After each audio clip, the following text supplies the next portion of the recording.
Hello champions, क्या हाल चाल है आप सबके। उम्मीद करता हूं आप सब बहुत बढ़िया से होंगे। और आज हम लोग अपने ड्रॉपर के पराक्रम बैच में एक और बहुत ज्यादा इंपॉर्टेंट चैप्टर स्टार्ट करने वाले हैं। क्या नाम है इस चैप्टर का? तो भैया इस चैप्टर का नाम है इलेक्ट्रोकेमिस्ट्री। नीट का बच्चा अगर किसी चैप्टर से डरता है तो जहां तक मैंने देखा है फिजिकल केमिस्ट्री में नीट का बच्चा 3 चैप्टरों से घबराता है। कौन कौन से चैप्टर? एक चैप्टर है इलेक्ट्रोकेमिस्ट्री जिससे बच्चा घबराता है, एक चैप्टर है आयोनिक इक्विलिब्रियम और एक चैप्टर है हमारा केमिकल काइनेटिक्स। तो अभी आप सब देख चुके हैं कि केमिकल काइनेटिक्स को हम कितना आसान ऑलरेडी बना चुके हैं, राइट। केमिकल काइनेटिक्स को हम बहुत ज्यादा आसान बना के समझ के खत्म कर चुके हैं कि भाई इसमें रेट लॉ और आर्रीनियस इक्वेशन के अलावा कुछ नहीं आता है। अगला टारगेट है इलेक्ट्रोकेमिस्ट्री। इसको भी आसान बना के समझ के खत्म करेंगे कि इलेक्ट्रोकेमिस्ट्री में क्या क्या बातें आती हैं और क्या क्या बातें होती हैं। तो कहीं ना कहीं ये चैप्टर बहुत ज्यादा, मैं हर बार इस चैप्टर में ये जरूर बताता हूं कि ये चैप्टर कहीं ना कहीं बहुत ज्यादा फिजिक्स से जुड़ा हुआ है। तो हो सकता है कभी कभी आपको पढ़ते समय, इस चैप्टर को पढ़ते समय ऐसा फील हो कि अरे यार गलती से फिजिक्स की क्लास में तो नहीं घुस गए। तो ऐसा फील हो सकता है, ऐसा फील हो सकता है। यहां पे तो मुझे capacitor, drift velocity, current electricity, electrostatic potential, electric field line, ये सारे वर्ड बोलते हुए सुनोगे। Resistance, specific resistance, conductance, conductivity, ये सारे वर्ड यहां पे आएंगे। तो पहले बात करते हैं भाई electrochemistry is what about electrochemistry. Electro मतलब इलेक्ट्रिक, केमिस्ट्री मतलब केमिस्ट्री, यानी कि वो केमिस्ट्री जो इलेक्ट्रिक फील्ड से या इलेक्ट्रोस्टैटिक से जुड़ी हुई है उसको हम लोग बोलते हैं इलेक्ट्रोकेमिस्ट्री। जहां पे हम केमिस्ट्री के पॉइंट ऑफ व्यू से इलेक्ट्रोस्टैटिक को देखते हैं, इलेक्ट्रिक फील्ड, चार्जेस, इन सब बातों को ऑब्जर्व करते हैं। और इसमें सबसे इंपॉर्टेंट चीज जो होती है सेल, उसी को हम लोग पढ़ते हैं। Now what is a cell? NEET वाले बच्चे से जब भी पूछो सेल क्या होती है, वो बोलेगा sir cell is the basic unit of life. Cell वो होती है जो हमें जीवन ऊर्जा प्रदान करती है, लाइफ एनर्जी प्रोवाइड करती है, राइट। सेल क्या है? सेल वो चीज है जो हमें लाइफ एनर्जी प्रोवाइड करे। वैसे ही साइंस में सेल क्या है? साइंस में सेल वो डिवाइस है जो हमें एनर्जी प्रोवाइड करे। कोई भी ऐसी डिवाइस जो एनर्जी प्रोवाइड करे या कोई भी ऐसी यूनिट जो एनर्जी प्रोवाइड करे, चाहे बायोलॉजी के पॉइंट ऑफ व्यू से, चाहे फिजिक्स के पॉइंट ऑफ व्यू से, चाहे केमिस्ट्री के पॉइंट ऑफ व्यू से, उन सारी डिवाइसेस को हम बोलते हैं सेल। क्या बोलते हैं? सेल। अब यहां पे जो पढ़ा जा रहा है वो है हमारे पास इलेक्ट्रोकेमिकल सेल। तो यानी ऐसी डिवाइसेस की बात करेंगे जहां पे 2 टाइप की एनर्जी को हम पढ़ रहे होंगे, इलेक्ट्रिक एनर्जी और केमिकल एनर्जी। इलेक्ट्रिक और केमिकल एनर्जी। तो क्या होता है, कोई भी ऐसी डिवाइस बच्चों जो एक केमिकल एनर्जी को कन्वर्ट कर सके इलेक्ट्रिक एनर्जी में,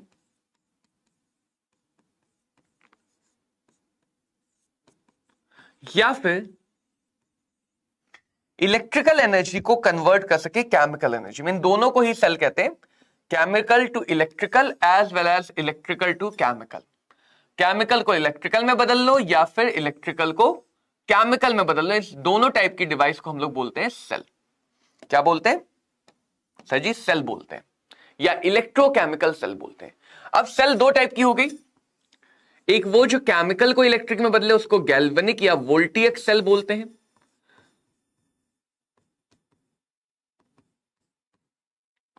गैल्वेनिक या वोल्टियक सेल बोलते हैं। और एक वो सेल जो इलेक्ट्रिकल को केमिकल में बदले उसको हम लोग इलेक्ट्रोलाइटिक सेल बोलते हैं, इलेक्ट्रोलाइटिक सेल बोलते हैं। अब देखो, जितना ज्यादा हम इन दोनों एनर्जी को समझ पाएंगे चैप्टर उतना आसान लगेगा। तो पहला हमारा फोकस है कि भाई केमिकल एनर्जी का मतलब क्या है। बेसिक लेवल पे बोले तो भाई थर्मोडायनेमिक्स सबने सुना है, इंथैल्पी चेंज। केमिकल एनर्जी का मतलब क्या है? किसी रिएक्शन में होने वाला इंथैल्पी चेंज, क्योंकि केमिकल मतलब कोई केमिकल चेंज की बात हो रही है, और एनर्जी मतलब किसी केमिकल चेंज में जो भी एनर्जी एब्जॉर्ब या इवॉल्व हुई उसी को हम बोलेंगे केमिकल एनर्जी। इलेक्ट्रिक एनर्जी का मतलब क्या, उस पे आते हैं। आओ इलेक्ट्रिक एनर्जी का मतलब समझिए। तो बच्चों तुम लोगों ने एक नाम सुना होगा, वोल्टेज। कभी ना कभी फिजिक्स में एक नाम सुना होगा, वोल्टेज, राइट। वोल्टेज क्या होता है? What is voltage? कोई बताना चाहेगा वोल्टेज क्या होता है? जिसकी यूनिट होती है वोल्ट। और अगर और बेसिकली सोचें, इलेक्ट्रिक पोटेंशियल का मतलब क्या है? कहीं ना कहीं पोटेंशियल एनर्जी का रिप्रेजेंटेशन है। इलेक्ट्रिक फील्ड हमेशा फोर्स का रिप्रेजेंटेशन है और इलेक्ट्रिक पोटेंशियल पोटेंशियल एनर्जी का रिप्रेजेंटेशन है। वोल्ट को और बेसिक देखो तो तुमने ये फॉर्मूला सुना होगा, work done in bringing a unit positive charge from one point to another is called as potential difference. या अगर यूनिट वाइज जाए तो वोल्ट का ही दूसरा नाम होता है जूल पर कूलाम। तो बेसिकली वोल्टेज रिप्रेजेंट क्या करता है कि वन कूलाम के पास कितनी एनर्जी है। वोल्टेज रिप्रेजेंट वन कूलाम के पास कितनी एनर्जी है। कौन सी एनर्जी? Electric energy.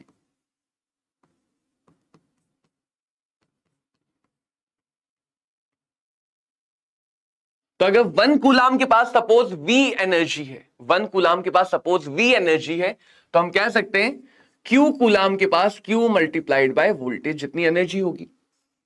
तो कहीं ना कहीं वोल्टेज एनर्जी को, कहीं ना कहीं वोल्टेज इलेक्ट्रिक एनर्जी को रिप्रेजेंट कर रहा है बच्चों। क्या रिप्रेजेंट कर रहा है? इलेक्ट्रिक एनर्जी को। कि अगर वन कूलाम के पास 5 वोल्ट की एनर्जी, मान लो 5 वोल्ट का मतलब क्या है? वन कूलाम के पास 5 जूल की एनर्जी है, तो 2 कूलाम के पास कितनी हो जाएगी? 10 जूल की। 3 कूलाम के पास कितनी हो जाएगी? 15 जूल की। तो ऐसे सो एंड सो चलेगा। तो जितने भी कूलाम पे हमें एनर्जी चाहिए बस वोल्टेज से मल्टीप्लाई करना। तो इससे क्या सीखा कि इलेक्ट्रिकल एनर्जी की जगह हम रिप्रेजेंट कर सकते हैं वोल्टेज। इलेक्ट्रिकल एनर्जी को हम लोग इलेक्ट्रिक पोटेंशियल से रिप्रेजेंट कर सकते हैं। इलेक्ट्रिकल एनर्जी को बच्चों हम लोग इलेक्ट्रिक पोटेंशियल से रिप्रेजेंट कर सकते हैं। यानी तुम ये भी कह सकते हो कोई भी ऐसी डिवाइस, हेलो देवी, कोई भी ऐसी डिवाइस जो हमारे पास, कोई भी ऐसी डिवाइस जो हमारे पास एक रिएक्शन की वजह से वोल्टेज प्रोड्यूस कर सके, या कोई भी ऐसी डिवाइस जो वोल्टेज की मदद से रिएक्शन करवा सके, वो सेल है। तो अब हमने क्या समझा कि एनर्जी का मतलब वोल्टेज इलेक्ट्रिक वाली, और केमिकल एनर्जी का मतलब एंथैल्पी। और आ गया, वोल्टेज आता कैसे? एक छोटी सी डिवाइस होती है कैपेसिटर। सुना है कैपेसिटर? कैपेसिटर सुना है? हेलो राहुल, क्या हालचाल है? कैपेसिटर सुना है? Capacitor. Good morning Vinay Pratap, good morning, a very good morning. तो कैपेसिटर क्या बला है भाई? कैपेसिटर है कि एक पॉजिटिव चार्ज हो, जैसे एक पैरेलल प्लेट कैपेसिटर है, एक नेगेटिव चार्ज हो, तो इनके बीच में एक इलेक्ट्रिक फील्ड आएगी, एक इलेक्ट्रिक फील्ड लाइंस आएंगी या नहीं आएंगी? और ये इलेक्ट्रिक फील्ड लाइन एक एनर्जी एसोसिएट करेंगी, जिसको हम Q is equal to CV से रिलेट कर सकते हैं। कैपेसिटर के पास की एनर्जी होती है हाफ CV स्क्वायर, या half Q square by C, या half Q multiplied by V। Overall समझो कि कहीं भी अगर एक पॉजिटिव चार्ज के लिए, एक नेगेटिव चार्ज के लिए किसी वजह से सेपरेटेड है, यहां पे बीच में एक इंसुलेटिंग मीडियम होता है, किसी भी वजह से सेपरेटेड है, तो ये हमेशा एक कैपेसिटर की तरह काम करेगा। और कैपेसिटर का मतलब ही होता है जो एनर्जी और चार्ज को स्टोर कर सके। कैपेसिटर बेसिकली क्या है? एक स्टोरिंग डिवाइस। कैपेसिटर बेसिकली क्या है? एक स्टोरिंग डिवाइस जो चार्ज या एनर्जी को स्टोर कर सके। ये तुम्हें हर जगह दिखेगा। जब तुम इलेक्ट्रोकेमिकल सेल पढ़ोगे तो तुम्हें बच्चों ये हर जगह दिखेगा कि कहीं तो ऐसा सिनेरियो होगा यार कि एक जगह पॉजिटिव, एक जगह माइनस चार्ज आएगा और उनके वजह से एनर्जी आ जाएगी। इसको केमिस्ट्री में कहा गया इलेक्ट्रिकल डबल लेयर। इसको केमिस्ट्री में कैपेसिटर को ही नाम दिया गया इलेक्ट्रिकल डबल लेयर। तो बहुत जगह तुम ये वर्ड सुनोगे तो ध्यान रखना, इलेक्ट्रिकल डबल लेयर जहां भी बोला गया वहां पे समझ जाना कि एक कैपेसिटर बन रहा है। जहां भी इलेक्ट्रिकल डबल लेयर बोला गया वहां पे समझ जाना कि एक कैपेसिटर बन रहा है। और कैपेसिटर बनेगा तो हमेशा एक वोल्टेज आएगा। केमिस्ट्री में उस वोल्टेज को कहा गया इलेक्ट्रोड पोटेंशियल। उस वोल्टेज को ही कहा गया इलेक्ट्रोड पोटेंशियल। यानी जो वोल्टेज डेवलप हो रहा है इसी को क्या कहा गया? Electrode potential. Electrode potential. समझ में आई बात? यानी अब हम एक और बात देखो हम अपनी डेफिनेशन को ही मॉडिफाई करें ताकि डेप्थ में जा सके। कोई भी ऐसी डिवाइस जिसमें रिएक्शन होने की वजह से एक कैपेसिटर बन जाए, रिएक्शन होने की वजह से एक कैपेसिटर बन जाए और उस कैपेसिटर की वजह से इलेक्ट्रिकल एनर्जी आ जाए या इलेक्ट्रिक वोल्टेज आ जाए, उसको हम लोग गैल्वेनिक सेल बोलेंगे। उसको हम लोग गैल्वेनिक सेल बोलेंगे। उसी के रिवर्स को इलेक्ट्रोलाइटिक सेल बोलेंगे। चलो इतनी बात एस्टेब्लिश हुई। अगली बात, डबल लेयर यानी पॉजिटिव नेगेटिव चार्ज के लिए हमें चाहिए, या सेल बनेगी तो करंट आएगी, करंट के लिए हमें चाहिए flow of charge. Flow of charge या फिर चार्ज मोस्टली इलेक्ट्रॉन होता है, बट हम आयंस भी देखेंगे। तो यानी कहीं ना कहीं इलेक्ट्रॉन निकलेंगे, कहीं और इलेक्ट्रॉन जाएंगे, इलेक्ट्रॉन एक जगह से दूसरी जगह जाएंगे। यानी अगर चार्ज का फ्लो होगा तो केमिस्ट्री में जिस चीज को तुम फिजिक्स में फ्लो ऑफ चार्ज कहते हो, केमिस्ट्री में उसी को लॉस और गेन ऑफ इलेक्ट्रॉन कहा गया। ऐसा ही तो होगा। अगर चार्ज बच्चों फ्लो करेगा, एक जगह से निकलेगा, एक जगह जाएगा, एक ने लॉस किया, एक ने गेन किया, और केमिस्ट्री में इसी को क्या कहा गया? Redox, reduction and oxidation. Reduction and oxidation. तो अगली बात क्या एस्टेब्लिश हो रही है कि अगर हमें इलेक्ट्रिक डबल लेयर चाहिए, अगर हमें वोल्टेज चाहिए, अगर हमें करंट चाहिए, तो जो केमिकल चेंज है, जो ये केमिकल चेंज है, ये रेडॉक्स चेंज होना चाहिए। यानी कि अब और ज्यादा डेप्थ एस्टेब्लिश हो गई, अब और ज्यादा डेफिनेशन में क्लैरिटी आ गई। क्या बन गई डेफिनेशन? छोटी सी डेफिनेशन तो दिख ही रही सबको। अब डेफिनेशन क्या बन गई? कोई भी ऐसी डिवाइस जिसमें अगर एक रिडक्शन ऑक्सीडेशन वाला केमिकल चेंज होगा और उस केमिकल चेंज की वजह से एक इलेक्ट्रिकल डबल लेयर या कैपेसिटर बन जाए, जिसकी वजह से एक वोल्टेज आ जाए और वो वोल्टेज इलेक्ट्रिकल एनर्जी दे सके, तो ऐसी डिवाइस को हम बोल देंगे गैल्वेनिक सेल। यानी गैल्वेनिक सेल जो नॉर्मल तुम बैटरी देखते हो घरों में, क्या होता है उसमें?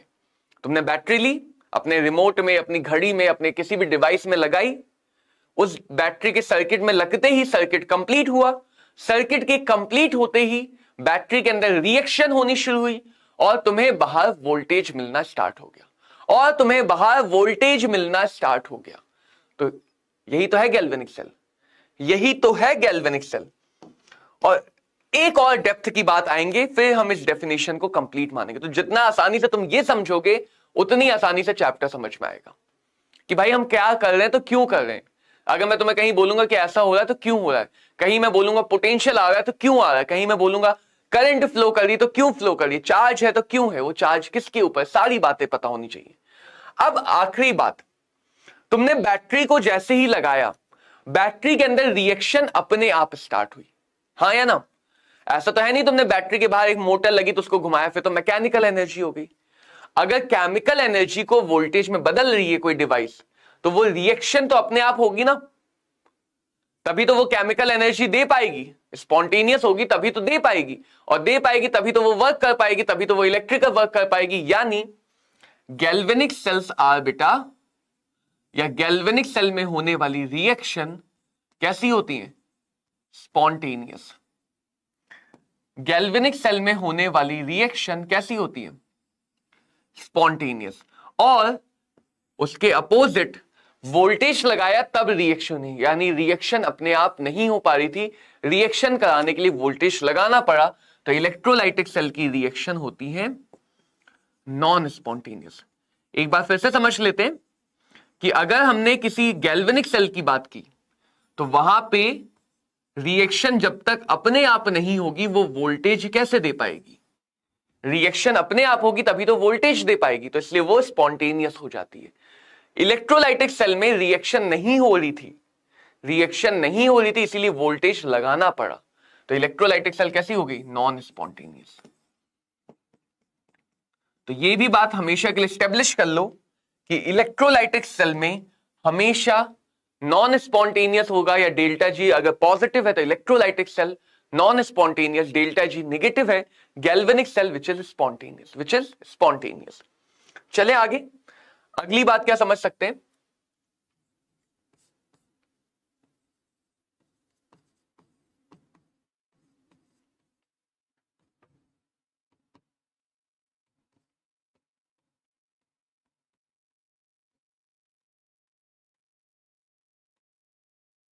अब समझना कि इलेक्ट्रॉन हमेशा रहता है सॉलिड के अंदर, सॉलिड कंडक्टर में फ्री इलेक्ट्रॉन्स होते हैं, राइट, और आयंस होते हैं सॉल्यूशन में, आयंस रहते हैं सॉल्यूशन के अंदर।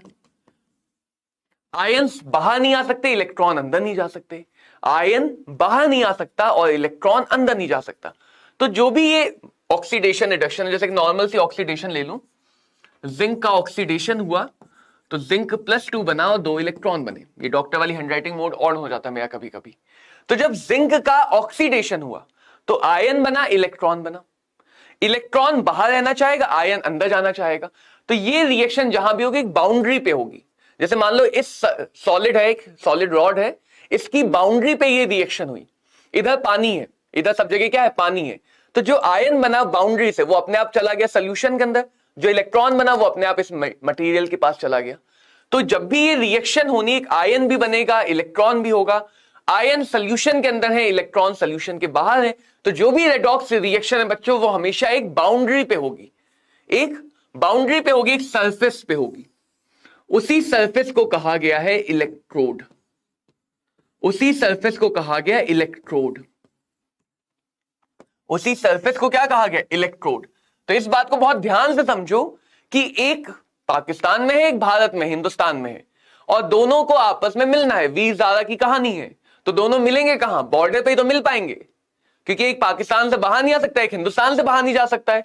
एक को पाकिस्तान में रहना है, एक को हिंदुस्तान में रहना है। तो क्या करना पड़ेगा, दोनों कहां पे मिलेंगे, अगर दोनों को आपस में बातें करनी तो दोनों वाघा बॉर्डर पे आके तो मिल पाएंगे। तो वही चीज यहां पे, आयन सॉल्यूशन के अंदर रह रहा है, इलेक्ट्रॉन सॉल्यूशन के बाहर रह रहा है। तो दोनों को अगर आपस में आके बातें करनी है, रिडक्शन ऑक्सीडेशन करवाना है, तो दोनों को मिलना कहां पड़ेगा, बॉर्डर पे। और उसी बॉर्डर को क्या नाम दिया गया है, इलेक्ट्रोड। उसी बॉर्डर को क्या नाम दिया गया है, इलेक्ट्रोड। क्लियर सबको ये बात। अब दो टाइप की रिएक्शन है, तो दो टाइप के बॉर्डर बोल दिए।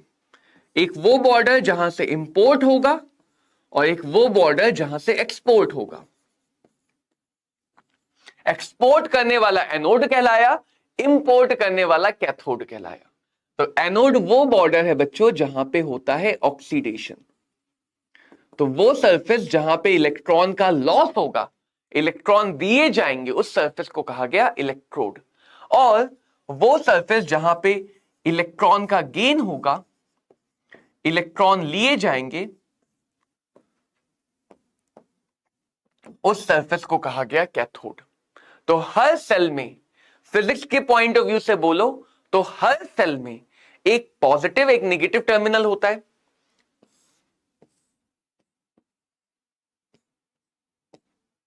फिजिक्स में तुम ऐसे दिखाते हो, एक पॉजिटिव टर्मिनल और एक नेगेटिव टर्मिनल। केमिस्ट्री के पॉइंट ऑफ व्यू से भी दो टर्मिनल है, पॉजिटिव नेगेटिव ना बोल के एक ऑक्सीडेशन का टर्मिनल है और एक रिडक्शन का टर्मिनल। यानी एक्चुअल में अभी आगे इस बात को देख लेंगे कि चार्ज कैसे पता चला कि ये छोटा वाला, ये पता कैसे चला, ये अभी आगे देखेंगे। ये एनोड है और ये बड़ा वाला ये कैथोड है। तो केमिस्ट्री के पॉइंट ऑफ व्यू से अगर इसी सेल को देखोगे तो ये वो जगह है, ये वो सरफेस है जहां पे ऑक्सीडेशन लॉस ऑफ इलेक्ट्रॉन हुआ। तो अगर तुम्हें थोड़ा बहुत डेप्थ पता है तो तुमने सर्किट में ऐसे देखा होगा, इलेक्ट्रॉन नेगेटिव टर्मिनल से निकलते हैं, पॉजिटिव टर्मिनल में जाते हैं। तो ये जो छोटा टर्मिनल है ये लॉस ऑफ इलेक्ट्रॉन कर रहा है, ऑक्सीडेशन यानी इलेक्ट्रॉन का लॉस। और लॉस ऑफ इलेक्ट्रॉन करेगा तो इलेक्ट्रॉन यहां से निकल के चले जाएंगे। और ये जो पॉजिटिव टर्मिनल है बड़ा वाला, ये करता है गेन ऑफ इलेक्ट्रॉन, ये करता है गेन ऑफ इलेक्ट्रॉन। तो जो फिजिक्स में तुम ये बैटरी बनाते हो, केमिस्ट्री में हम इसी को बस डेप्थ में पढ़ रहे हैं। इसके बाहर वाली पार्ट एक्सटर्नल सर्किट, जो फिजिक्स में सर्किट बनता है वो हमारे लिए एक्सटर्नल सर्किट है। हमारे लिए कैसा है, एक्सटर्नल सर्किट। चलो अब आगे बढ़ते हैं।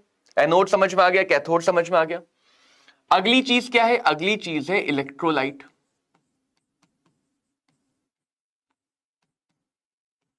भाई इलेक्ट्रोलाइट का मतलब क्या हुआ, सर जी इलेक्ट्रोलाइट का मतलब क्या हुआ। हमें ये पता होगा कि अब तक ये 3 इडियट्स सबने देखी है कि pure water is bad conductor of heat and electricity but salt water is good conductor. Pure water is bad conductor of heat and electricity और पुअर कंडक्टर. प्योर वाटर में करंट इजिली ट्रेवल नहीं करती है, right. Pure water में current easily travel नहीं करती है. लेकिन हमें पानी में सोल्यूशन में अगर करंट फ्लो करानी तो आयन चाहिए. तो ऐसी चीजें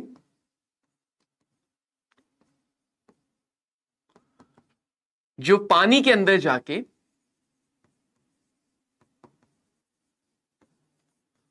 आयन दे सके. आयन देने से क्या होगा? आयन देने से क्या होगा? आयन देने से सर पानी में चार्ज आ जाएगा. पानी में चार्ज आ गया तो पानी करंट को कैरी करने लगेगा.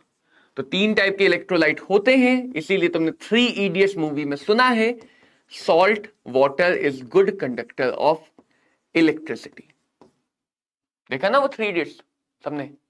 तो सॉल्ट वाटर में इलेक्ट्रिसिटी का कंडक्शन बहुत बढ़िया से होता है, बहुत अच्छे से होता है, बहुत बढ़िया से और बहुत अच्छे से. तो हमें किसी भी सेल को बनाने के लिए 2 कंपोनेंट हमेशा चाहिए. अगर तुम एनोड कैथोड 2 पढ़ रहे हो तो तुम्हें 3 चाहिए. अगर तुम एनोड कैथोड को एक साथ सोचो तो तुम्हें 2 चाहिए. एक इलेक्ट्रोड चाहिए, एक इलेक्ट्रोलाइट चाहिए. एनोड कैथोड का ध्यान रखना, मैंने साइन नहीं लिखा है क्योंकि ये बदलता रहता है. गैल्वेनिक सेल में नेगेटिव, इलेक्ट्रोलाइटिक में पॉजिटिव, गैल्वेनिक में पॉजिटिव, इलेक्ट्रोलाइटिक में नेगेटिव. तो एनोड कैथोड के लिए यूनिवर्सल ट्रुथ क्या है कि दोनों में चाहे कोई सी भी सेल हो, एनोड पे ऑलवेज ऑक्सीडेशन होगा, या जहां भी ऑक्सीडेशन होगा उसको हमेशा एनोड कहेंगे. जहां भी रिडक्शन होगा उसको हमेशा कैथोड कहेंगे, उसको हमेशा कैथोड कहेंगे. तो ये बात समझिए. अब हम इस बात पे फिर से आने वाले हैं. एक बार फिर से देख लो कि कैपेसिटर क्या है, डबल लेयर और इलेक्ट्रोड पोटेंशियल का मतलब क्या है, क्योंकि हम इस बात पे दोबारा आने वाले हैं. डबल लेयर और इलेक्ट्रोड पोटेंशियल का मतलब क्या है, हम इस बात पे दोबारा आने वाले हैं. देखो डायग्राम को देखो और फिर डायग्राम की कॉपी को देखो. फर्स्ट कॉपी, एक कंटेनर में सॉल्यूशन, उस सॉल्यूशन के अंदर जिंक की रॉड, किसी भी मेटल की रॉड ले सकते हैं. तो देखो यहां पे हमने लिया जिंक और यहां पे एक सॉल्यूशन लिया.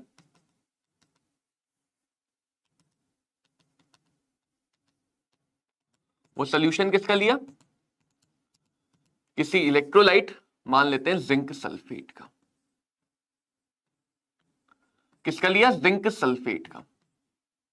ठीक है, जिंक सल्फेट और जिंक. अब इस बात को ध्यान से समझना, यहां से तुम्हारा ये चैप्टर अच्छे से स्टार्ट हो गया. अभी तक हमने इस चैप्टर की पृष्ठभूमि बनाई थी, अभी तक हमने इस चैप्टर का बेस बनाया था. अब ये चैप्टर शुरू हो गया. ध्यान देना सब लोग.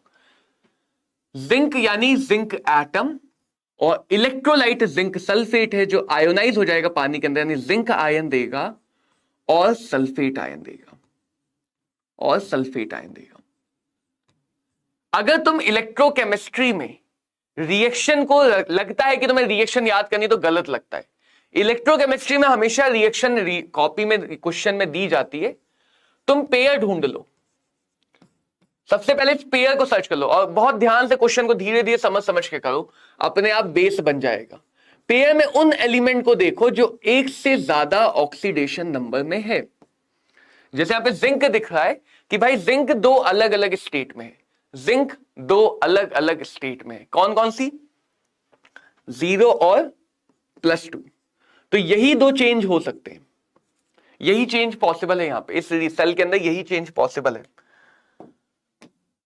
क्या चेंज? कि या तो जिंक का ऑक्सीडेशन हो जाए +2 में, या जिंक +2 का रिडक्शन हो जाए जिंक में. ओवरऑल चेंज यही पॉसिबल है. अगर इसी पार्ट को तुम एज एनोड यूज करोगे, इसी को एज एनोड यूज करोगे तो 0 से +2 हो जाएगा. इसी को एज कैथोड यूज करोगे तो +2 से 0 हो जाएगा. तो तुम्हें कभी सोचना ही नहीं कि क्या चेंज होगा. जैसे एक छोटा सा एग्जांपल दिखाता हूं, डिफिकल्ट सा. मान लो ये सेल दे दे कि एक सेल बनाई जिसमें KMnO4 है, MnO2 है और प्लैटिनम मेटल है. ये एक सेल तुम्हें दी हुई है और साथ में H2SO4 भी लो और बढ़ा दिया, तो इसको फिर MnSO4 कर लेते हैं, MnCl2. और H2SO4। अब तुम सोचो सर इसमें रिएक्शन क्या होगी, हमें तो रिएक्शन समझ में नहीं आ रही है, इसमें क्या रिएक्शन होगी हमें तो समझ में नहीं आ रही है। थोड़ा सा डेप्थ में आते हैं। ये 0 +1 +7 -2 +2 -1 +1 +6 -2, उस एलिमेंट को ढूंढ लो जिसकी दो अलग अलग स्टेट है, उस एलिमेंट को ढूंढ लो जिसकी दो अलग अलग स्टेट है। तो तुम्हें सिर्फ एक ही दिखा है Mn, यानी अगर यही वाली सेल रिडक्शन में यूज होगी, कैथोड की तरह यूज होगी, तो +7 +2 में रिड्यूस होगा। ये वाली सेल अगर एनोड में यूज होगी तो +2 +7 में यूज होगा। बात बचा बैलेंसिंग का, फिर इसके बाद सिर्फ और सिर्फ बैलेंसिंग की बात बची। ये क्वेश्चन आते हैं ऐसे जेई एडवांस में, जेई एडवांस में ऐसे क्वेश्चन आते हैं, दिखाया सिर्फ इसलिए ताकि तुम्हें एक बात का आइडिया लग जाए कि भाई रिएक्शन याद नहीं करके रखनी है। तुम्हारे में बहुत सिंपल चलाएंगे तो तुम्हें बहुत बार डायरेक्टली दिख जाएगा, बट अगर किसी बच्चे को डायरेक्टली नहीं दिखती है रिएक्शन, तो उसके लिए बता रहा हूं कि रिएक्शन याद नहीं रखनी है, सिर्फ उस एलिमेंट की दो अलग अलग स्टेट ढूंढ लो जो अलग अलग ऑक्सीडेशन नंबर में है, उस पेयर में ही रिएक्शन कराओ। एनोड के लिए ऑक्सीडेशन, कैथोड के लिए रिडक्शन, वो शायद तुम अपने आप ढूंढ पाओगे कि भाई ऑक्सीडेशन नंबर या चार्ज अगर बढ़ा तो ऑक्सीडेशन हुआ, चार्ज अगर घटा तो रिडक्शन हुआ। ऑक्सीडेशन नंबर का बढ़ना, ऑक्सीडेशन लिख देते हैं यहां पे, ऑक्सीडेशन नंबर का बढ़ना ऑक्सीडेशन, और ऑक्सीडेशन नंबर का घटना reduction. Loss of electron oxidation, gain of electron reduction. अब आते हैं कहानी। कहानी क्या है?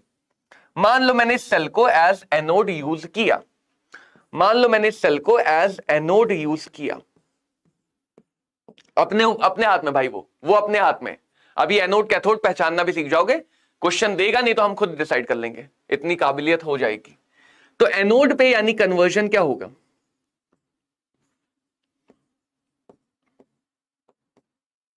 जिंक सल्फेट जिंक +2 में बनेगा, जिंक सल्फेट जिंक +2 में बनेगा, हाँ बिल्कुल बनेगा। और क्या होगा? और पहले एटम बैलेंस कर लो, एक एटम एटम बैलेंस है। फिर चार्ज बैलेंस कर लो, 0 चार्ज +2, जिधर ज्यादा चार्ज हो, जिधर ज्यादा चार्ज हो उधर उतने ही इलेक्ट्रॉन ऐड हो जाते हैं, उधर उतने ही इलेक्ट्रॉन ऐड हो जाते हैं। और इलेक्ट्रॉन इधर आना दिखा रहा है लॉस ऑफ इलेक्ट्रॉन। जब भी एनोड होगा इलेक्ट्रॉन प्रोडक्ट, मतलब बहुत सारी बातें जुड़ी हैं आपस में। तुम एनोड है तो तुम्हें पता है इलेक्ट्रॉन इधर आएंगे, इलेक्ट्रॉन इधर आए तो पता है कि एनोड है। ये लॉस ऑफ इलेक्ट्रॉन दिखा रहा है। इलेक्ट्रॉन कैसे पता कहां पे आएंगे? दोनों तरफ का टोटल चार्ज निकालो, सब कुछ बैलेंस करने के बाद, सब कुछ बैलेंस करने के बाद दोनों तरफ का टोटल चार्ज निकालो। जिधर का भी टोटल चार्ज ज्यादा है उधर इलेक्ट्रॉन आएगा, क्योंकि इलेक्ट्रॉन चार्ज को घटाता है।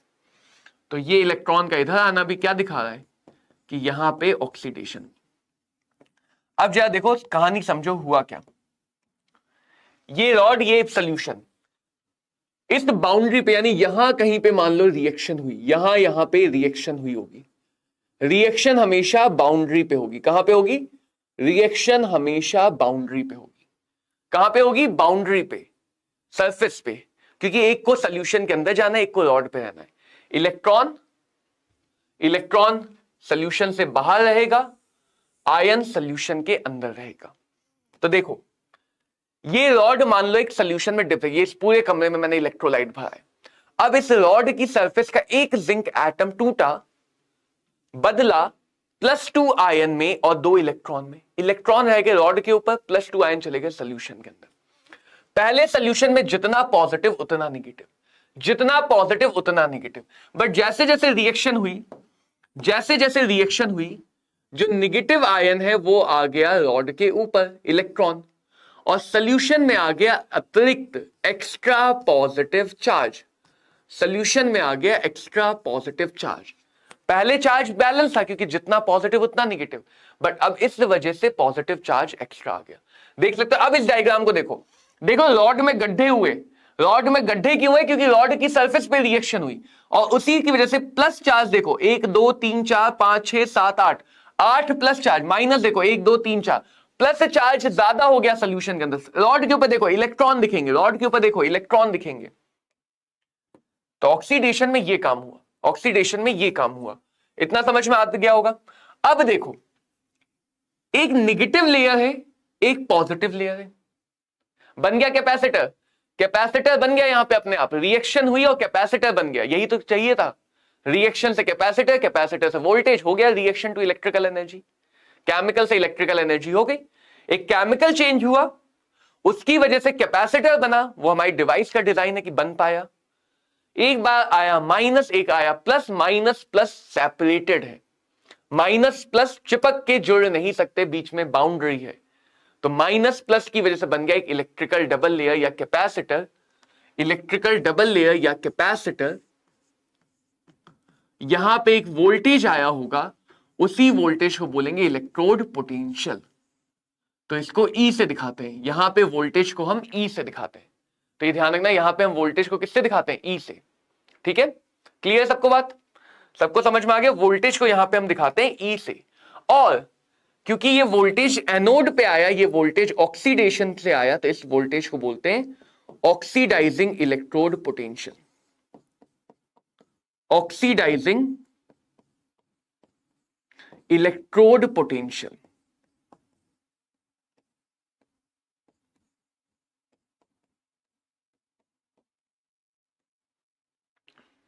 Oxidising electrode potential. I think सबको समझ में आ गया होगा, सबको क्लियर है, सबको क्लियर है? चलो, तो अब डेफिनेशन देख लेते हैं कि एक पोटेंशियल का डिफरेंस आएगा, एक इलेक्ट्रिकल डबल लेयर बनेगी, उसी को आगे चल के हेल्महोल्ट्ज डबल लेयर भी कहते हैं, उसी पोटेंशियल डिफरेंस को बोलते हैं इलेक्ट्रोड पोटेंशियल। एक इलेक्ट्रिकल पोटेंशियल का जो डिफरेंस आया, पोटेंशियल का जो वोल्टेज आया, because of a capacitor, because of a electrical double layer, that is called as electrode potential. और क्योंकि इलेक्ट्रोड पोटेंशियल बहुत सारी बातों पर डिपेंड करता है, तो अगर सबका कंसंट्रेशन 1 है, यानी जितनी भी चीजें सोल्यूशन में हैं उनकी मोलैरिटी 1 मोल पर लीटर है, और जितनी भी गैसेस हैं उनके पार्शियल प्रेशर 1 एटमॉस्फेयर या 1 बार है। तो गैसेस के पार्शियल, इसीलिए कहते हैं एक्टिव मास लिखा है, एक्टिव मास का मतलब बहुत डेप्थ है, अलग बात है, बट फिलहाल के लिए समझ लो कि जितनी भी चीजें सोल्यूशन के अंदर है, अगर उनका कंसंट्रेशन 1 मोल पर लीटर है, और जितनी भी चीजें गैसियस स्टेट में अगर उनका कंसंट्रेशन 1 atm है प्रेशर, तो इस टाइम पे जो भी पोटेंशियल डेवलप होगा उसको हम कहते हैं स्टैंडर्ड इलेक्ट्रोड पोटेंशियल, उसको हम कहते हैं standard electrode potential. E not से दिखाते हैं, ई नॉट से दिखाते हैं। तो बहुत सारे टर्मिनोलॉजी को समझेंगे पहले आज, ताकि हम एक बेस बना लें, तो फिर सेकंड लेक्चर से चैप्टर बहुत बहुत आसान होगा। और अभी तुमने देखा कि पोटेंशियल 2 टाइप का आएगा, एक ऑक्सीडेशन की वजह से आएगा, ऐसे ही रिडक्शन की वजह से आएगा, जो अभी समझेंगे। तो 2 टाइप के पोटेंशियल भी है, ऑक्सीडाइजिंग और रिडक्शन। तो ऐसा पोटेंशियल जो रिडक्शन से आया उसको रिड्यूसिंग पोटेंशियल कहा, और जो ऑक्सीडेशन से आया उसको ऑक्सीडाइजिंग पोटेंशियल कहा। अगर वो स्टैंडर्ड है, स्टैंडर्ड कंडीशन क्या है, जब सबके कंसंट्रेशन 1 है। स्टैंडर्ड कंडीशन क्या है, जब सबके कंसंट्रेशन 1 है। तो अगर वो वोल्टेज स्टैंडर्ड है तो उसको स्टैंडर्ड रिड्यूसिंग पोटेंशियल एसआरपी या स्टैंडर्ड ऑक्सीडाइजिंग पोटेंशियल एसओपी कहा जाएगा। हमारी आईयूपीएसी गाइडलाइन क्या कहती है? आईयूपीएसी भैया ने क्या बताया कि अगर तुम्हें बोला नहीं गया कि किस टाइप का पोटेंशियल है, तो बाय डिफॉल्ट हमेशा तुम उसे रिड्यूसिंग पोटेंशियल मान के चलोगे। यानी क्वेश्चन में कहा फाइंड इलेक्ट्रोड पोटेंशियल, और क्वेश्चन ने कहीं से भी किसी भी तरीके से नहीं बताया कि भैया तुम्हें जो इलेक्ट्रोड पोटेंशियल चाहिए, तुम्हें जो इलेक्ट्रोड पोटेंशियल चाहिए वो ऑक्सीडेशन का चाहिए, रिडक्शन का चाहिए, तो ऑटोमेटिकली मान लेंगे कि वो रिडक्शन का है। क्या मान लेंगे? रिडक्शन का। क्यों ऐसा मान लेंगे?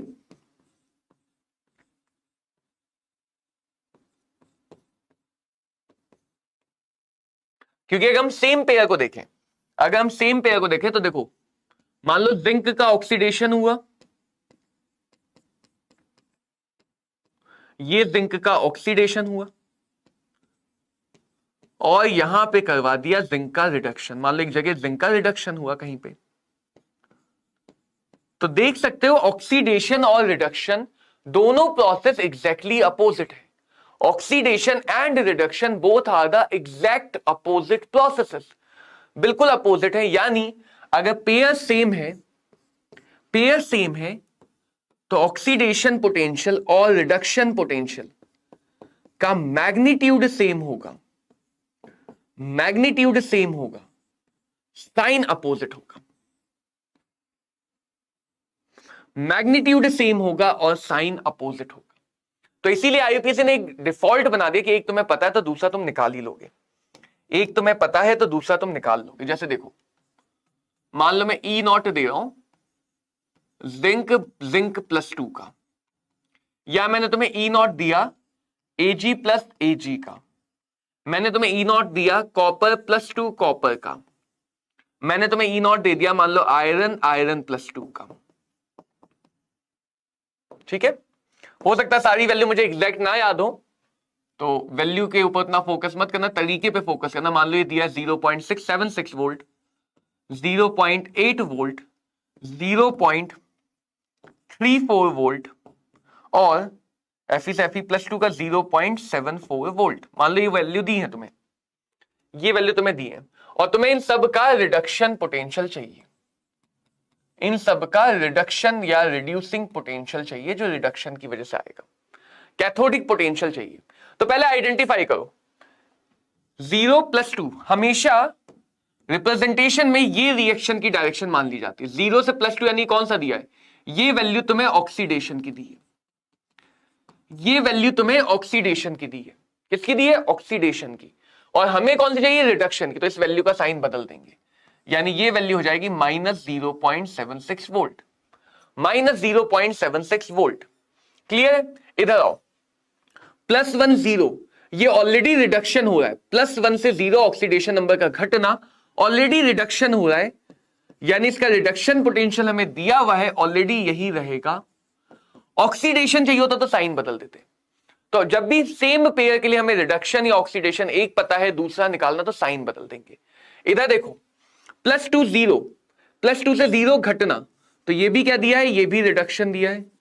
रिडक्शन अगर चाहिए तो साइन बदलने की जरूरत नहीं है।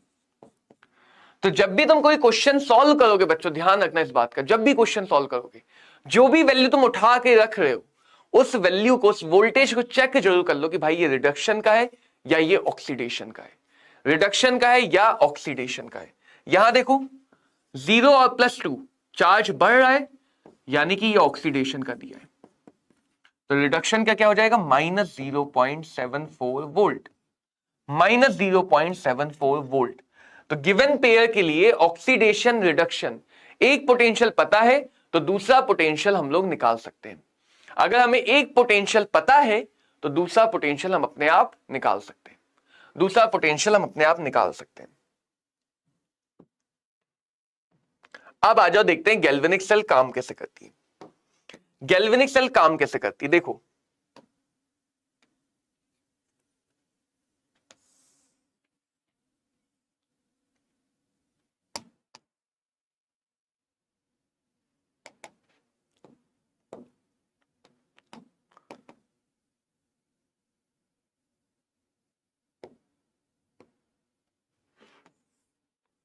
हमेशा तुम्हें 2 इलेक्ट्रोड चाहिए ही चाहिए।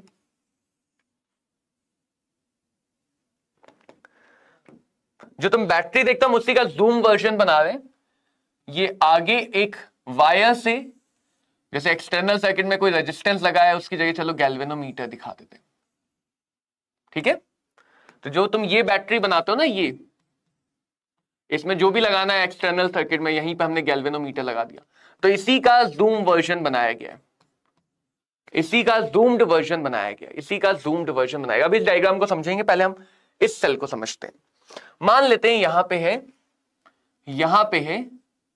जिंक रॉड, यहां पे है जिंक सल्फेट, यहां पे है जिंक सल्फेट, यहां पे मान लेते हैं यहां पे है सिल्वर की रॉड। बहुत अमीर एक्सपेरिमेंट हो गया ये, गोल्ड की लेते तो और अमीर हो जाता। और यहां पे सोल्यूशन है सिल्वर नाइट्रेट का। समझना, जिंक और सिल्वर में जिंक है ज्यादा रिएक्टिव, जिंक और सिल्वर में जिंक है ज्यादा रिएक्टिव। मेटल चाहता है भर भर के इलेक्ट्रॉन देना, मेटल चाहता है भर भर के इलेक्ट्रॉन देना। हेलो पिपांती, क्या हालचाल है? मेटल चाहता है भर भर के इलेक्ट्रॉन देना, तो जो मेटल ज्यादा रिएक्टिव है, जो मेटल ज्यादा रिएक्टिव है वो पहले ऑक्सीडाइज करना चाहेगा। तो आगे चल के हम एक सीरीज बना लेंगे जिससे तुम आसानी से पहचान पाओगे एनोड कौन है, कैथोड कौन है। सीरीज बनाएंगे तो आसानी से पहचान लोगे। अभी के लिए रिएक्टिविटी से पहचान लो, ना पहचान पाओ कोई बात नहीं। अभी समझने के लिए हमने मान लो कि अज्यूम ही कर लिया कि ये एनोड है, समझने के लिए अपने आप मान लिया कि एक एनोड है एक कैथोड है। कैसे एनोड कैथोड आइडेंटिफाई करते हैं वो इलेक्ट्रोकेमिकल सीरीज में आ जाएगा। जो एनोड है वहां से शुरू करो हमेशा। एनोड पे होगा ऑक्सीडेशन, तो जिंक ऑक्सीडाइज हुआ, जिंक +2 गया पानी के अंदर और आ गए यहां पे 2 इलेक्ट्रॉन, आ गए यहां पे 2 इलेक्ट्रॉन। सही बात है। यानी धीरे धीरे रॉड में गड्ढा होगा, रॉड की सरफेस के ऊपर रिएक्शन होगी। ये सरफेस के अंदर नहीं है, ऊपर की सरफेस है, ये सामने वाली सरफेस, इधर भी तो सरफेस है ना, पूरी हर तरफ सरफेस है। तो जो भी मैं पॉइंट दिखा रहा हूं वो सरफेस के पॉइंट दिखा रहा हूं। तो इन सरफेस पॉइंट पे रिएक्शन होगी और उस रिएक्शन की वजह से जिंक +2 सॉल्यूशन के अंदर बढ़ेगा। यानी सॉल्यूशन में आ गया पॉजिटिव चार्जेस, सॉल्यूशन में आ गया पॉजिटिव चार्जेस एक्स्ट्रा, और बाहर आ गया रॉड पे आ गया एक्स्ट्रा नेगेटिव चार्जेस। बहुत सारा नेगेटिव, बहुत सारा पॉजिटिव। जहां जहां से कांटेक्ट में होगा चार्जेस आएंगे, जहां जहां से कांटेक्ट में होगा चार्जेस आएंगे। मान लेते अभी के लिए सर्किट टूटा था, अभी के लिए सर्किट टूटा हुआ था, यहां पे बहुत सारे इलेक्ट्रॉन इकट्ठा हो रहे हैं। सोचिए देखो, यहां पे बहुत सारे इलेक्ट्रॉन इकट्ठा हो रहे हैं, तो ये अपने आप नेगेटिव बन गया। ये अपने आप क्या बन गया? नेगेटिव। बहुत सारे इलेक्ट्रॉन इकट्ठा हो गए, इसलिए कहा गया एनोड नेगेटिव होता है, एनोड नेगेटिव होता है। जैसे ही तुमने इस की को बंद किया, की को क्लोज किया, इलेक्ट्रॉन को एक रास्ता मिल रहा है भाई, इलेक्ट्रॉन को एक रास्ता मिल रहा है, एक लो पोटेंशियल है। माइनस मतलब लो पोटेंशियल, और यहां पे देखो तो कोई पोटेंशियल ही नहीं है, जीरो। अभी यहां कुछ नहीं है, माइनस लो, जीरो, उसके कंपैरिजन में हाई। तो अगर उस डब्बे को तुम जमीन से, ग्राउंड से भी कनेक्ट करोगे ना, तो भी करंट फ्लो करेगी। तो इलेक्ट्रॉन नेगेटिव चार्ज है, और नेगेटिव चार्ज फ्लो करता है हमेशा लो से हाई। तो जैसे ही यहां पे इलेक्ट्रॉन क्रिएट होंगे, वो इलेक्ट्रॉन यहां पे जाने लगेंगे। ये पहुंचे इलेक्ट्रॉन, ये पहुंचे इलेक्ट्रॉन। इसीलिए यहां से मैंने बताया कि इलेक्ट्रॉन बनते हैं जो बाहर वाले सर्किट से होते हुए कैथोड तक जाते हैं। और अगर उसी सर्किट में, हाँ बेटा होगी, उसके लिए हम थोड़ा सा फाइट कर रहे हैं, चिंता मत करो, जल्दी एक सोल्यूशन लेके आएंगे, जल्दी एक सोल्यूशन लेके आएंगे उस चीज के लिए। बिल्कुल बिल्कुल कोटा न्यूज, बिल्कुल कोशिश कर रहे हैं उसके लिए, जल्दी एक सोल्यूशन आएगा, चिंता ना करो, ठीक है। लो पोटेंशियल और हाई पोटेंशियल, लो पोटेंशियल और हाई पोटेंशियल। फिलहाल यहां पे इलेक्ट्रोकेमिस्ट्री को समझते हैं, अभी इलेक्ट्रोकेमिस्ट्री को समझते हैं। तो इलेक्ट्रॉन जो बने वो जा रहे हैं निगेटिव पोटेंशियल से जीरो पोटेंशियल की तरफ, निगेटिव से जीरो की तरफ। अगर बीच में मैंने मान लो एक बल्ब लगा दिया, बीच में एक पंखा लगा दिया, तो उसमें इलेक्ट्रॉन बहने लगे, और इलेक्ट्रॉन अगर बहने लगे तो वो काम करने लगेगा, यही तो करंट होती है। तो बैटरी का थोड़ा बहुत वर्किंग तुम्हें अब दिख गया कि इलेक्ट्रॉन बह रहे, अब थोड़ी बहुत टेक्निकल बातें और आएंगी, वरना बैटरी की थोड़ी बहुत वर्किंग तो यहीं पे दिख गया कि इलेक्ट्रॉन बह रहा है। अब आगे देखो, आगे देखो, जब इलेक्ट्रॉन यहां आए तो वो रिड्यूस करना चाहेंगे, तो रिडक्शन के लिए किसको बुलाएंगे? मेटल को। तो मेटल आया Ag+, Ag+ रिड्यूस होकर क्या बनेगा? Ag। हमेशा पेयर ढूंढ लो जो दो अलग अलग ऑक्सीडेशन नंबर में, उसी में ऑक्सीडेशन या उसी में रिडक्शन कराना है। तो इलेक्ट्रॉन से मिलने के लिए इसे फिर कहां आना पड़ेगा? बॉर्डर पे आना पड़ेगा। इलेक्ट्रॉन से मिलने के लिए इसे फिर से बॉर्डर पे आना पड़ेगा, फिर से बॉर्डर पे आना पड़ेगा। यानी इस बॉर्डर पे आगे बहुत सारे पॉजिटिव आयन, सरफेस के ऊपर आ गए बहुत सारे पॉजिटिव आयन। बहुत सारे क्यों आए? क्योंकि भाई सोल्यूशन में डिप है ना, ये पूरा तो सोल्यूशन में डूबा हुआ है। तो सोल्यूशन में अगर डूबा हुआ है तो जहां जहां सोल्यूशन टच करेगा वहां वहां से आयन आ जाएंगे। तो जो भी रिएक्शन होती है उसके पास बहुत सारी जगह होती है, बहुत सारे पॉइंट होते हैं, बहुत सारी सरफेस होती है रिएक्शन होने के लिए। लेकिन जैसे ही ये पॉजिटिव रॉड पे आया, जैसे ही पॉजिटिव रॉड पे आया, सॉल्यूशन में नेगेटिव आयन एक्स्ट्रा हो गया, सॉल्यूशन में नेगेटिव आयन एक्स्ट्रा हो गया। ये बनी कैथोड की डबल लेयर, रिडक्शन यानी ये बना कैथोड। और अब देखो कैथोड वाले पे कैसा पोटेंशियल है, प्लस, एनोड वाले पे कैसा है, माइनस। कैथोड पे क्या हुआ, रिडक्शन, एनोड पे क्या हुआ, ऑक्सीडेशन। यहां सल्फेट यहां नाइट्रेट का कोई काम नहीं, सिर्फ चार्ज की बैलेंसिंग है, सिर्फ चार्ज की बैलेंसिंग है। तो ऐसे आयन बच्चों जिनका रिएक्शन में कोई काम नहीं होता है, जिनका रिएक्शन में कोई काम नहीं होता है, उनको हम बोलते हैं स्पेक्टेटर आयन, दर्शक, ऑडियंस। ये कभी भी तुम्हें रिएक्शंस में नहीं दिखेंगे, इनका एक ही काम है, चार्ज को बैलेंस या नॉन बैलेंस बनाना।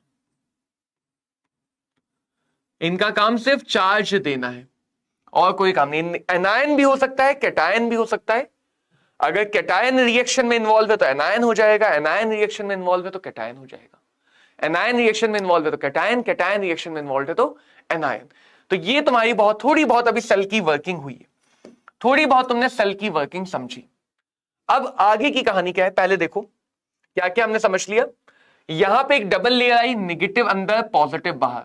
इस डबल लेयर पे एक वोल्टेज आया, उस वोल्टेज को बोलेंगे एनोडिक वोल्टेज या ऑक्सीडेशन वोल्टेज। उस वोल्टेज को बोलेंगे एनोडिक वोल्टेज या ऑक्सीडेशन वोल्टेज। यहां पे भी एक डबल लेयर बनी, पॉजिटिव अंदर नेगेटिव बाहर।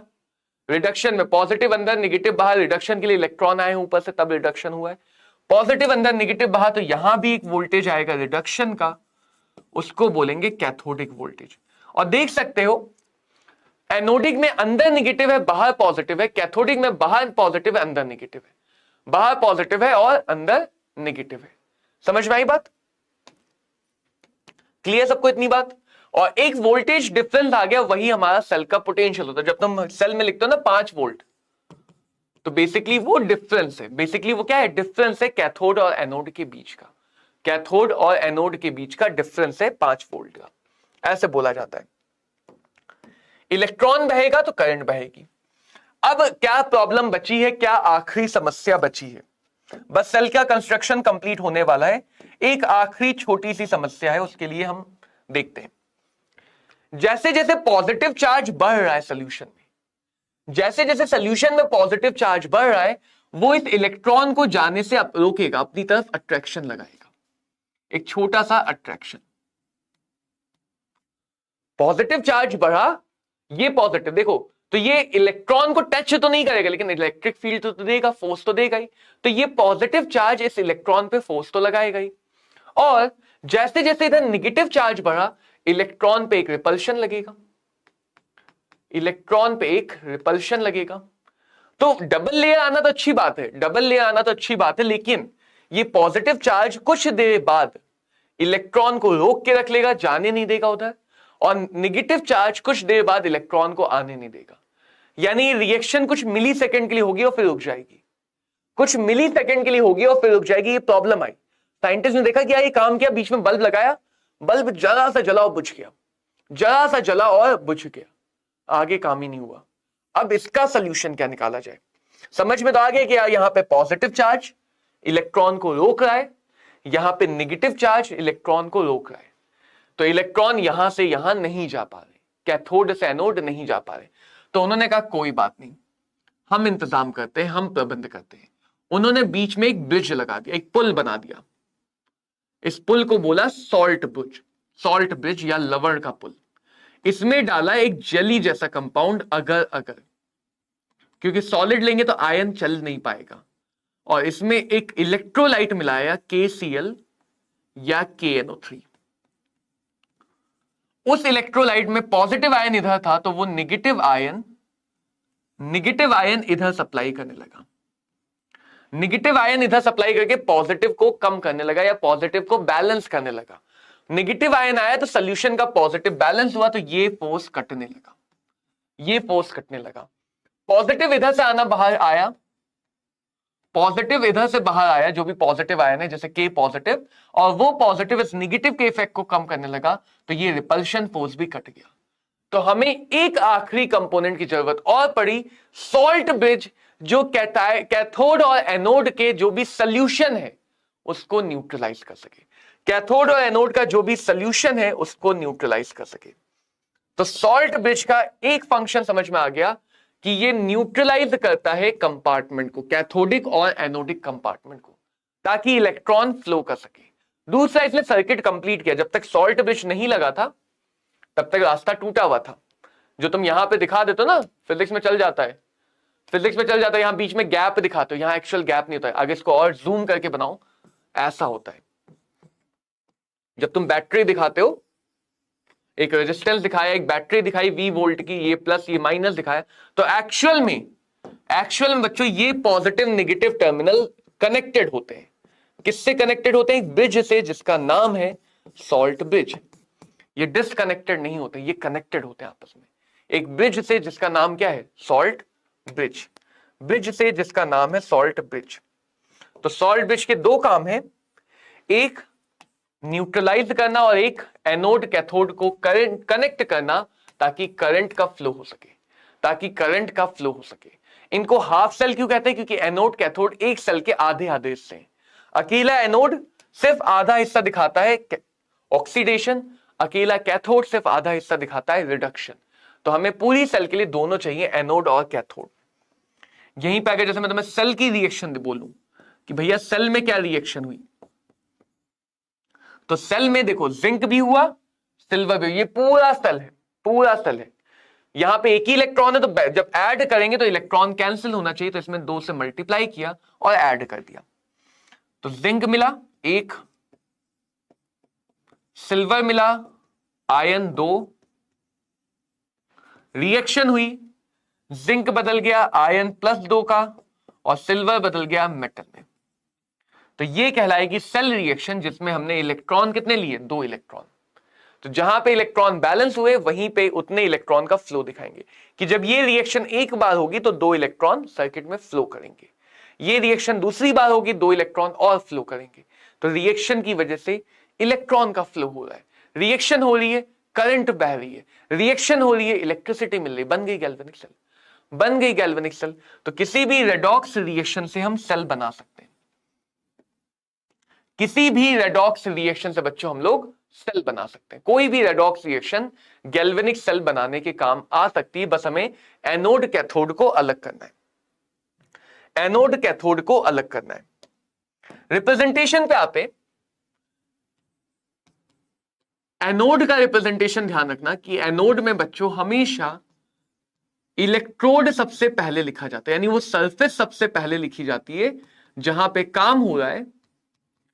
उसके बाद फेज की बाउंड्री दिखाते हैं, solid liquid gas boundary, border होगा हमेशा। समझ में आ गया ये बात? तो भाई रिएक्शन बॉर्डर पे ही होती है, जो भी ऑक्सीडेशन रिडक्शन है वो बॉर्डर पे ही हो रहा है, ठीक है। जैसे जिंक +2। कैथोड में क्या होगा? कैथोड में सब कुछ लिखा जाएगा, सबसे एंड में इलेक्ट्रोड लिखा जाएगा, यानी जो सॉलिड है, जो सॉलिड रॉड है, उससे तुम डिसाइड कर सकते हो कि वो एनोड है या कैथोड है। सॉलिड रॉड है, उससे डिसाइड कर सकते हो एनोड है या कैथोड है। सेल में क्या करेंगे? सेल में हमेशा लेफ्ट साइड में एनोड का पूरा रिप्रेजेंटेशन, 2 वर्टिकल लाइन जो दिखाते हैं सॉल्ट ब्रिज, 2 वर्टिकल लाइन जो सॉल्ट ब्रिज दिखाते हैं, और उसके बाद कैथोड। जैसे देखो जो पीछे हमने सेल समझी, उसका एनोड पार्ट क्या है? जिंक सॉलिड, इलेक्ट्रोड पहले, फिर जिंक +2। ऐसे भी दिखा सकते हैं या फिर ऐसे भी दिखा सकते हैं, स्पेक्टेटर आयन के साथ भी दिखा सकते हैं। रिएक्शन में स्पेक्टेटर आयन कभी नहीं आएगा, रिएक्शन में स्पेक्टेटर आयन कभी नहीं आएगा। तो एनोडिक रिप्रेजेंटेशन में इलेक्ट्रोड पहले, एनोड में इलेक्ट्रोड पहले। कैथोडिक रिप्रेजेंटेशन में सिल्वर थी ना, तो पहले आयन वायन जितनी भी चीजें वो पहले लिख दी और बाद में लिखा सॉलिड, बाद में लिखा सॉलिड। या फिर वैसे AgNO3 भी दिखा सकते हो, स्पेक्टेटर आयन के साथ भी दिखा सकते हो, स्पेक्टेटर आयन के बिना भी दिखा सकते हो, स्पेक्टेटर आयन के साथ भी और स्पेक्टेटर आयन के बिना भी। क्लियर? इंस्पेक्टर नहीं, स्पेक्टेटर। सेल रिएक्शन में क्या है, जो भी एनोड वाला है वो पूरा ले लो,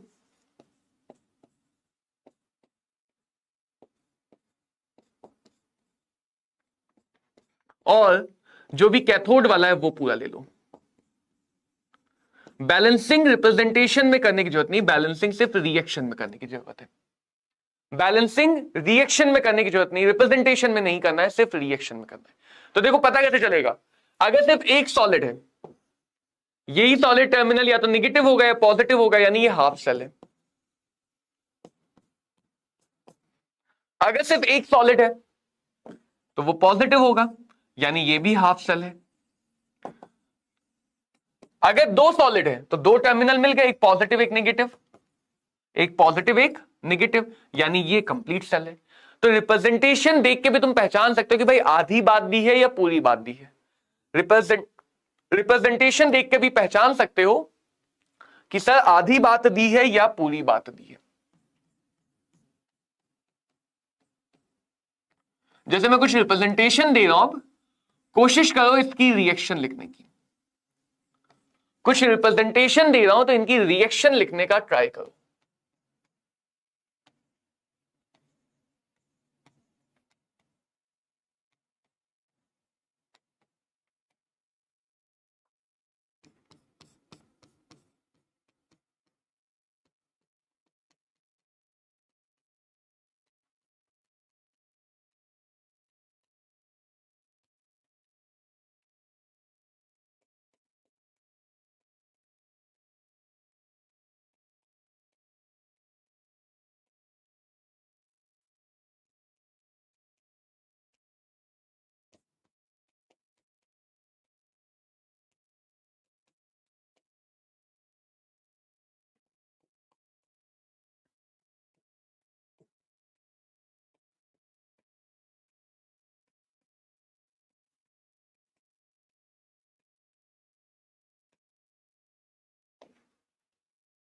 देखो देखो इनकी रिप्रेजेंटेशन को देखते हैं।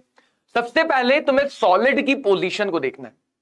ध्यान से समझना, जो जो स्टेप बताओ, ऐसा नहीं है कि रट लो कि भाई सॉलिड हमेशा रिएक्शन होगी, रिएक्शन हमेशा लेफ्ट टू राइट होगी, नहीं। सबसे पहले तुम्हें सॉलिड की पोजीशन को देखना है। सॉलिड सबसे पहले, यानी ये एनोडिक रिप्रेजेंटेशन है। सॉलिड सबसे लास्ट में, इलेक्ट्रोड सरफेस सबसे लास्ट में, यानी ये कैथोडिक है। इलेक्ट्रोड पहले तो एनोडिक, इलेक्ट्रोड लास्ट में तो कैथोडिक। ठीक है, इधर देखो, सॉलिड सबसे पहले तो ये एनोडिक है, सॉलिड सबसे लास्ट में, सॉलिड नहीं लिखा तो भी हमें पता है प्लैटिनम मेटल है, मेटल की रॉड सॉलिड होगी, यानी ये कैथोडिक है। सॉलिड सबसे पहले तो यानी ये एनोडिक है। रिएक्शन में सॉलिड भी आ सकता है, लिक्विड भी आ सकता है, गैस भी आ सकता है, पहले पहचानो। अब उन दो पेयर को ढूंढेंगे भाई, उन दो पेयर को ढूंढेंगे जो अलग अलग स्टेट में है। यहां कौन है, 0 और आयरन +3। ऑक्सीडेशन करना तो 0 से +3, हमेशा ऐसे सोचो, ये देख के मत सोचो कि 0 से +3, ऐसे सोचो ऑक्सीडेशन करना है तो 0 से +3 जाना चाहिए। तो आयरन बदला, ये आयोनाइज हो जाएगा आयरन +3 में। जो चीज आयोनाइज हो सकते हैं उनको आयोनाइज करके ही लिखो, जो चीज आयोनाइज हो सकता है उसको आयोनाइज करके ही लिखो। अब बैलेंस करो, एटम बैलेंस है, चार्ज के लिए 3 इलेक्ट्रॉन। ये आ गई ये एनोड रिप्रेजेंटेशन से जुड़ी हुई रिएक्शन, ताकि हम रिएक्शन पे आगे काम कर सके। कॉपर +2, कॉपर 0, रिडक्शन चाहिए, +2 से 0 विल बी रिडक्शन। जो आयोनाइज हो सकता है उसको आयोनाइज कर दो, जो भी आयोनाइज हो सकता है उसको आयोनाइज कर दो, एटम बैलेंस करो, उसके बाद चार्ज को बैलेंस करो। ये हो गई कैथोडिक रिएक्शन, ये हो गई कैथोडिक रिएक्शन उस रिप्रेजेंटेशन। इधर आओ, प्लैटिनम 0, हाइड्रोजन 0, यहां +1 -1। मोस्ट ऑफ द टाइम तुम देखोगे कि जो भाई सॉलिड है, जो सॉलिड है वो रिएक्शन में लिखा जाता है, बट ऐसा कंपलसरी कहीं नहीं है। कंपलसरी नहीं है कि जो इलेक्ट्रोड है वो रिएक्शन में आएगा। यहां पे देखो पेयर, देखो 0 और +1 दो पेयर हाइड्रोजन का मिल रहा है, इसको हाइड्रोजन इलेक्ट्रोड कहा गया। क्या कहा गया, हाइड्रोजन इलेक्ट्रोड। 0 और +1, तो ऑक्सीडेशन चाहिए। सोचो 0 से +1 ऑक्सीडेशन है या +1 से 0, 0 से +1 ऑक्सीडेशन है या +1 से 0। तो सवाल का जवाब आएगा 0 से +1, यानी यहां पे जो कन्वर्जन होगा H2 से H+। H2 से H+, अभी ठहरो, अभी ठहरो, यहां पे पहले एटम बैलेंस होता है फिर चार्ज बैलेंस होता है। यहां पे दो एटम है, दो चार्ज, फिर यहां पे दो इलेक्ट्रॉन। पहले एटम बैलेंस होगा फिर चार्ज बैलेंस होगा। 0 और +1 वही पेयर है। +1 से 0 हमारा रिडक्शन, और हमें रिडक्शन चाहिए कैथोड, यानी हमें रिडक्शन चाहिए, तो रिएक्शन में होगा H+ से H2। इलेक्ट्रोड की पोजीशन से डिसाइड करो कि भाई करना क्या है। अब यहां पे एटम बैलेंस करेंगे 2, इधर +2 इधर 0, तो आएंगे 2 इलेक्ट्रॉन। बहुत ज्यादा जरूरत पड़ेगी जब हम नर्स इक्वेशन सीखेंगे इन रिप्रेजेंटेशन से रिएक्शन लिखने की। इधर आओ, यहां पे गारंटी है कि बहुत सारे बच्चे गलत करेंगे, बहुत सारे बच्चे गलत करेंगे। एक बार एज अ चैलेंज इसको ट्राई करके देख लो, एक बार एज अ चैलेंज इसको ट्राई करके देख लो, और फिर मुझे कमेंट में बताना कि कितने बच्चों ने पहली बार में इसको गलत किया, कितने बच्चों ने पहली बार में इसको गलत किया। जिन्होंने भी गलत किया, जिन्होंने भी इसको लिखने में गलत किया, अभी रिएक्शन देखना जो लिखूंगा, जो भी इसको गलत कर रहे हैं वो क्लास में ध्यान से सुनते नहीं है, वो क्लास में ध्यान से सुनते नहीं है। कितनी बार भी कहीं भी जाके पढ़ ले उनका भला नहीं हो पाएगा, कितनी बार भी कहीं भी जाके पढ़ ले उनका भला नहीं हो पाएगा, क्योंकि वो क्लास में ध्यान अटेंशन नहीं है। देखो, वो सोचते हैं डायरेक्ट कर लें, ड्रॉपर के बच्चे में दिक्कत होती भी, वो सोचते हैं डायरेक्ट कर लें, हर चीज का आंसर डायरेक्ट मिल जाए। देखो, एनोड यानी ऑक्सीडेशन, एनोड यानी ऑक्सीडेशन, Cl2 0, H+1 Cl-1। इस बार जो पेयर है, इस बार जो, अरे -1 चिपक क्यों रहे, इस बार जो पेयर है वो क्लोरीन का है। सेम HCl सेम HCl, लेकिन पिछली बार पेयर H का बना, इस बार क्लोरीन का पेयर बना। ऑक्सीडेशन 0 से -1 नहीं है, 0 से -1 ऑक्सीडेशन नहीं होगा। हमारी आदत होती है हम रिएक्शन को इधर घुमा देते हैं, हमारी आदत होती है हम रिएक्शन को इधर घुमा देते हैं, लेकिन 0 से -1 यहां पे ऑक्सीडेशन नहीं है। ऑक्सीडेशन तब बोलेंगे जब चार्ज बढ़ेगा, 0 से -1 बनना रिडक्शन रिएक्शन होगी। तो यहां की जो रिएक्शन होगी वो होगी Cl- से Cl2, Cl- से Cl2। ऐसा रिप्रेजेंटेशन कई बार दिया गया है जहां पे बच्चे ने रिप्रेजेंटेशन देख के किया और गलत हो गया। पोजीशन ऑफ इलेक्ट्रोड हमेशा फाइनलाइज है, हमेशा इलेक्ट्रोड की पोजीशन फाइनल बात बताती है कि वो ऑक्सीडेशन है या रिडक्शन है, इलेक्ट्रोड की पोजीशन। अब देखो, Cl- Cl2 बैलेंस करेंगे तो 2 आ गया, 2 - 0, तो यहां पे 2 इलेक्ट्रॉन। या तो इलेक्ट्रॉन की पोजीशन बताएगा ऑक्सीडेशन रिडक्शन, या इलेक्ट्रोड की पोजीशन।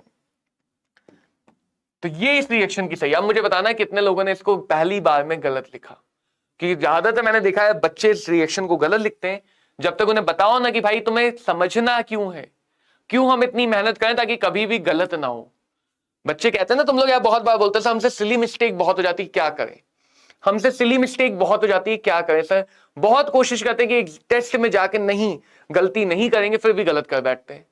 वही गलती करते हैं जो क्लास में करते हैं। रीजन सिंपल सा है, रीजन बहुत सिंपल सा है कि जब हम सिली मिस्टेक करते हैं तब हम सोच रहे थे कि हम डायरेक्ट कर लें क्वेश्चन।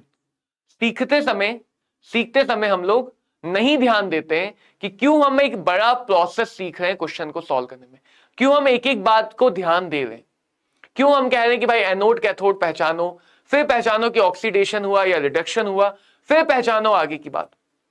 हेलो आमिर खान, क्या हाल चाल है, कैसे हो बच्चे? चिंता मत करो, तुम्हारे लिए हम सोल्यूशन सोच रहे हैं, जल्दी एक सोल्यूशन लेके आएंगे, जल्दी ही एक सोल्यूशन लेके आएंगे। हाँ बेटा, जल्द, वही इसीलिए मुझे पता था, पूरी कोशिश कर रहा हूं मैं, जैसे एक सोल्यूशन मिलता है 1-2 दिन में सोल्यूशन लेके आएंगे तुम्हारे लिए, ठीक है। बीच बीच में देखो हर्डल्स तो आते रहते हैं, उन हर्डल्स को क्रॉस करना है, तो उसका एक सोल्यूशन निकाला जा रहा है। 1-2 दिन का समय और दे दो। देखो,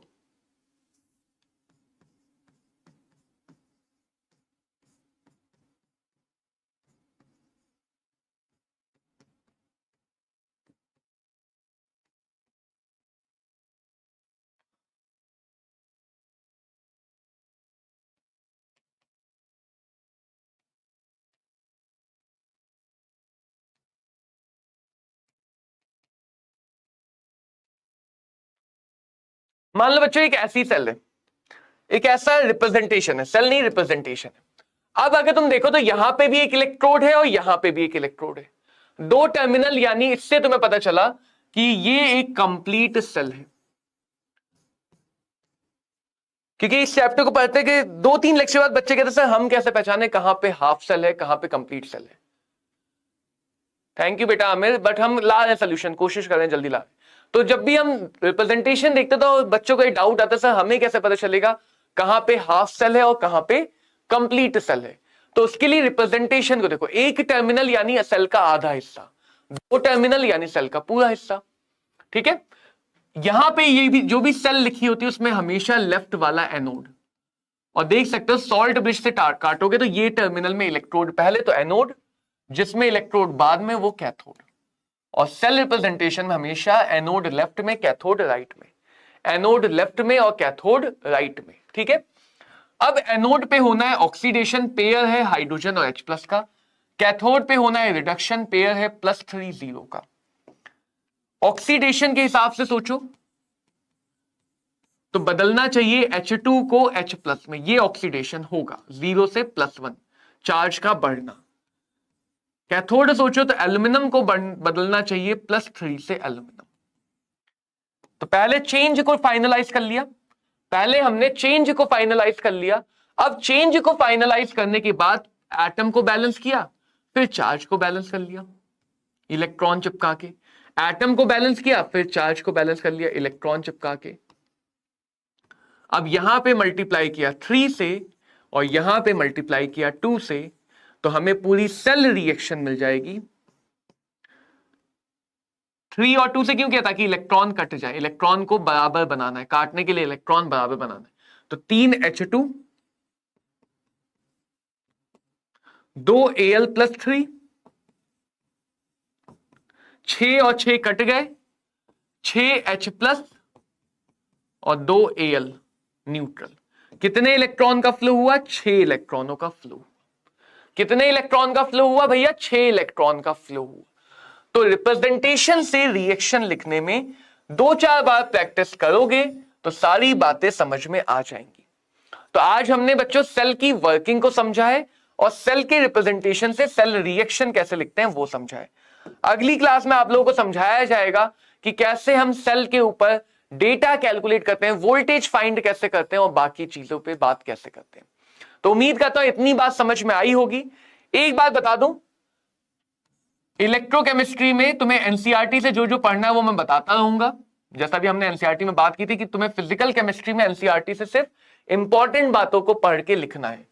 तो अभी के लिए पहले 2 पेज जो है उनकी एक बार रीडिंग कर लो। उसमें गैल्वेनिक सेल जो आज हमने पढ़ा है उसी की वर्किंग को समझाया गया, उसी की वर्किंग को समझाया गया है, तो उसको एक बार पढ़ लो बस।